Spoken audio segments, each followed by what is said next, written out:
Asalaamu calaykum waraxmatullaahi wabarakaatu. Subaxnimo wanaagsan ororyo suuban meel kastoo aad joogtaan ummadda Soomaaliyeed ay kusoo dhawaada mar kale iyo qodobadii warka ugu doorona. Xaaladda coronavirus oo adduunka dhan halakaysay. Maxaa laga falceliyey? Dhaqaalaha adduunka coronavirus sidee u galay? Dunida ma sidaan ayay kusii socon doontaa?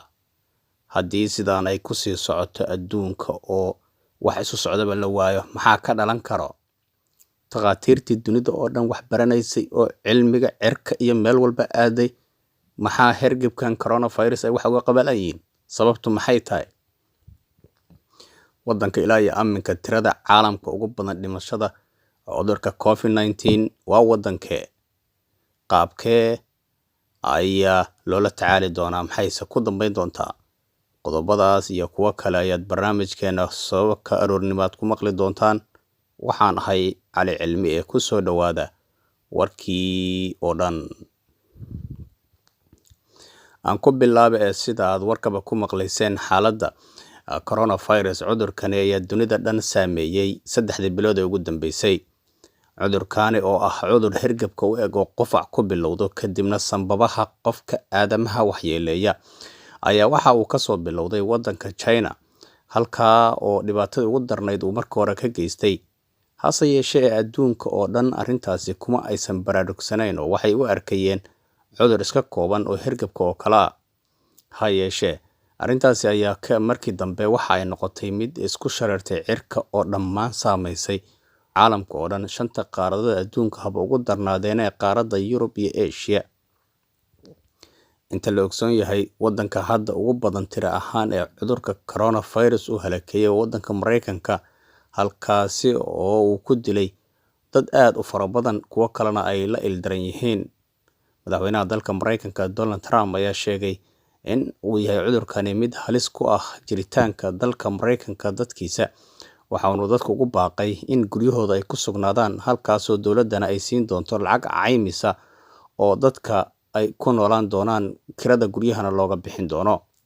Hase yeeshee waxaa la sheegay in dhaqaalaha adduunka oo dhan uu iska hor imaaday kadib markii diyaaradihii dunida iskaga kala kooshi jiray ay gebi ahaanba ay socon waayeen oo lagu baakimay garoonadoodii. Wararka ayaa tilmaamaya in garoonada qaar la waayay diyaaradaha meel ay fariistaan ama ay caga dhigtaan kadib markii diyaaradihii hawada ku jiray, kuwa isdaba mari jiray iyo wixii isu kala gooshi jiray caalamka ay noqdeen kuwa hal meela lagu baakimo. Taasina waxay sababtay in loo waayo space ama meel diyaaraduhu ay fariistaan oo lagu baakin gareeyo. Wadamada ugu daran ee cabashada ay ka jirto waddanka Isutaga Imaaraadka Carabta oo ah suuqa adduunka uu ku yaalo, waxayna ahayd meesha diyaaradaha adduunka ay isaga kala gooshaan ee tiro ahaan ugu fara badan. Isku celcelisaan waxaa la sheegay maalin kasta inay ka duuli jirtay 4,000 oo diyaaradood waddanka Isutaga Carabta magaalada Dubai, halkaasi oo la sheegay in haatan ay waxba ka kala socon la'yihiin kadib markii dunida oo dhan oo waddan walba ku dadaalay in uu xaduudihiisa xirto. Waa tahay markii ugu horeysayna dalka Jarmalka ayaa magaalada Berlin waxaa la ogolaaday in aadaamka salaada islaamka kor loo qaado. Masaajid weyn oo ku yaalo magaalada Berlin ee caasimadda dalka Germany ayaa shalay markii ugu horeysay la ogolaaday ama xargaha laga jaray in aadaanka kor loo qaado, iyadoo la arkayay police iyo dadka deegaanka oo halkaasi isugu soo baxay. Waxaa kaloo arrintaani si weyn u soo dhaweeyay community-ga iyo dadka muslimiinta ee ku dhaqan dalka Jarmalka, waxayna ku tilmaameen arrin aad ay u soo dhaweynayaan, isla markaana ah in ay heleen xuquuqdooda dhanka cibaadada ah. Caadi ahaan lagama ogolayn wadamada Yurub iyo Ameerika ama wadamada reer galbeedka in aadaamka kor loo qaado. Taa beddelkeedana masaajidadu waxay ahaayeen kuwa aan sameecada waaweyn aysan ku xirnayn oo aadaanka uu yahay mid hoos loo dhigo.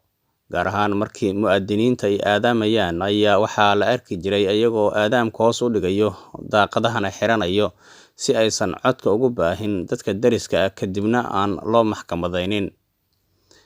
Arrintan ayaa waxa ay ku tilmaameen arrin aad u wanaagsan dadka community-ga amaba bulshada islaamka ee ku dhaqan dalka Jarmalka. waxaana la filayaa in arrintan ay gaari doonto dhammaan wadamada reer Yurub iyo Ameerika qaaradaha adduunka oo dhan meelaha dalka Islaamka ay ku sugan yihiin si cibaadadooda ay ugu madax bannaanaadaan. Waxa uu yidhi imaamka masaajidkaasi oo la hadlayay warbaahinta, tani waxay noqonaysaa xaquuqda aynu leenahay, waxaana leh buu yidhi qof kasta oo cibaadaysanayo inuu kor u qaado aadaankiisa. Inta badan waxaad ogsoon tihiin in kaniisadaha kor loo qaado oo weliba danow aad u qaylinayo dadka lagu garaaco xilli walbo ha hordeeno amaba ha soo jeedino. Taa beddelkeedana annaguna waxaan xaquuq u leenahay in cibaadayada aan dhammaystirano, ayuu yidhi imaamku. Waxaa la arkayay dad aad u fara badan oo isugu soo baxay hareeraha masaajidka iyo horay kuwaas oo duubanayo, isla markaana aad ugu faraxsan kuna dhawaaqaya magaca Eebbe ee Allahu Akbar. Waxay ahayd farxad aad u wanaagsan kadib markii ay heleen xorriyadoodii dhanka cibaadada oo aadaankan uu yahay shuruudaha ugu horeeyo ee salaada, taasi oo la isugu yeero inta badan dadka cibaadaysanaya si masaajidka ay ugu soo xaadiraan kadibna ay u gutaan waajibaadkooda Eebbe.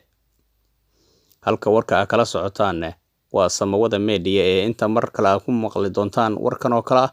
Idil ahaantiinba waxaan idin leenahay sidaa iyo nabadgelyo.